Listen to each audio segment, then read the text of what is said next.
I wasn't going to continue with this, but kind of want to just talk about, excuse the smoking, but anyways, I want to, been thinking about reasons why these customers that we've had this past year, and actually the last 2 years, we've had a few that have either been like real difficult,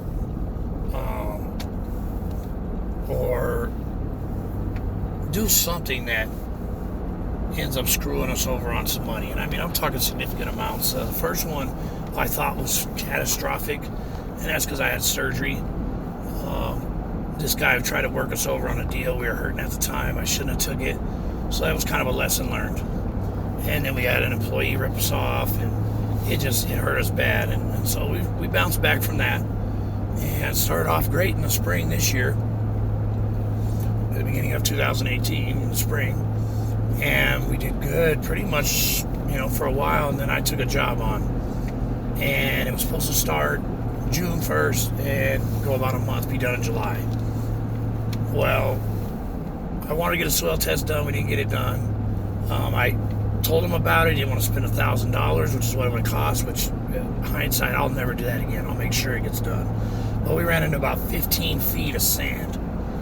And all that material on a 165-foot dam had to be removed and replaced with clay.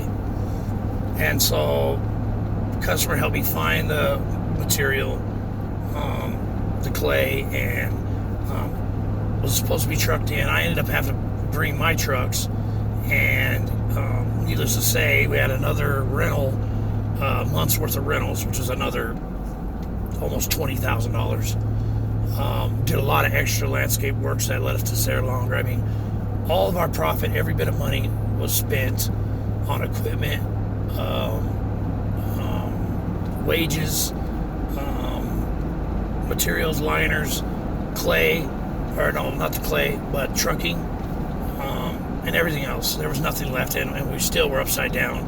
We owe the rental company $45,000 now, I think, and the trucking company like 11.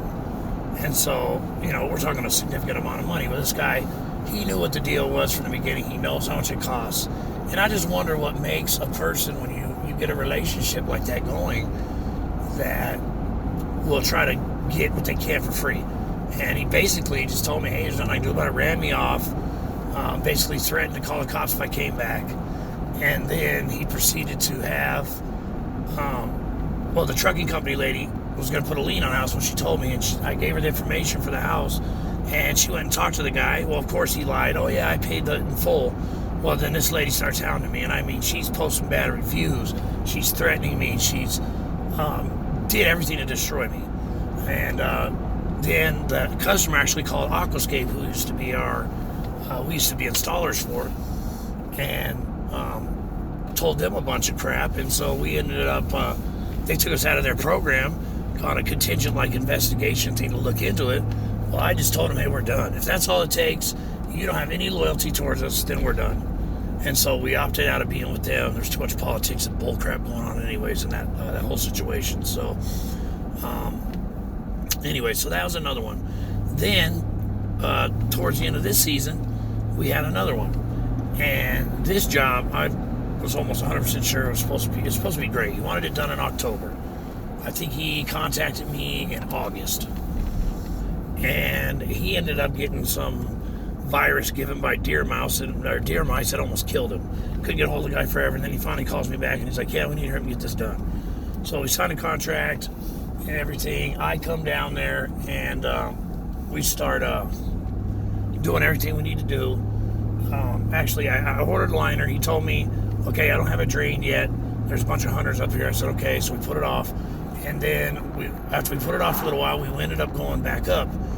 On a Thursday, he told us, yeah, I'm ready. Come up, bring the liner, the material, I'm ready for you. And we show up, and there's still 6 feet of water in this thing, tons of trout. And he's like, oh, you want to come back in the spring? Well, no, because we got liner. We're here. We're mobilized. So I told him, hey, man, we can drain this thing, and we'll get the muck out of here. We'll get this thing lined. We need to get this done. And so we proceeded to do that, just me and another guy. And it was to say the least, a very, very, very rough project. Very cold. That's why my voice is still messed up. I don't know that I'll ever get better. It's been 2.5, 3 months now, and my voice is still hoarse. So, anyways, finally we got it done. But the whole time, this guy's just been kind of screwing me around. I mean, just screwing me around. Doesn't want to give me payment, making me wait, not showing up, just doing really jacked up stuff. And so we got a part. The change order is supposed to be, it's supposed to be paid for right up front. We had to wait for that. Then we finish the job, and we get back home, and we're told, hey, man, when are you going to pay us? When are you going to pay us? Oh, I sent it in, this and that. Well, then he tries to short us $2,400. And the reason for the $2,400 is that we were supposed to have somebody from Lane Containment, the liner company, come up and weld it. Okay, it was supposed to be $900 a day or more. It ended up being $2,400 anyways for to do all the seams. Well, that wasn't going to work. Thank goodness they didn't come, because they would have back charged them to death because they weren't ready. It's a big company. They don't play around. So knowing that would happen to him, I decided to rent a welder. I've done it before. I'm experienced. The welds turned out great on the job. And like I told him, it's good. It's the same price, period. Whether I do it or somebody else does. Oh, well, no, that won't work. So he held back $2,400 on us. So we're stuck with that. Okay. Which we paid already. So there's $2,400 that we didn't get paid for. And then on top of that, we had to get our own machine because the guy that he had as an excavator operator wouldn't freaking do anything. He could have had the thing done. They just screwed around the whole time.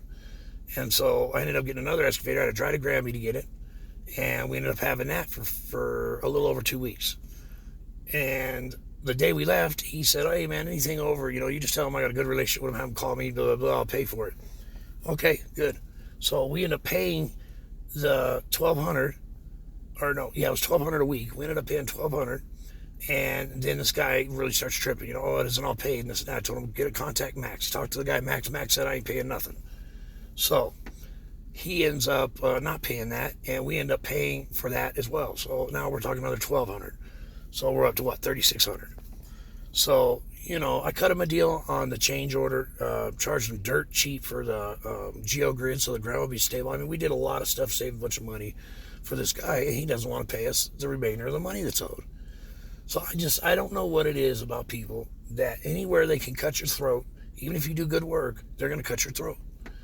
And I just don't know what the deal is. I don't know if it's because we're a small company or what the deal is, but I'd sure like to other people's comments, or, just kind of let me know what you think, and if you've ever dealt with something like this, or maybe what's something we can do different to make sure we get paid. We have a contract in place. It states very plainly how things will be done. It just seems like I keep continuing to get these people and learning these hard lessons, and I don't know how long a company can survive. Does that ever go away? Is it something that just continues? I don't know. But I just pray to God that we get more. When we've had some excellent customers, still do. And it's just hard to pick and choose them. And I think that's why they do a lot of that over the phone. Qualifications. That some customers are for you and a lot of them aren't. And so that's why I think the commercial industry hopefully will be better. I could be wrong, but that's what we're going to shoot for. So anyways, I got back here and I'm going to go inside. I'll shoot a video in a little bit, let you guys see the inside of this cabin we're sitting at.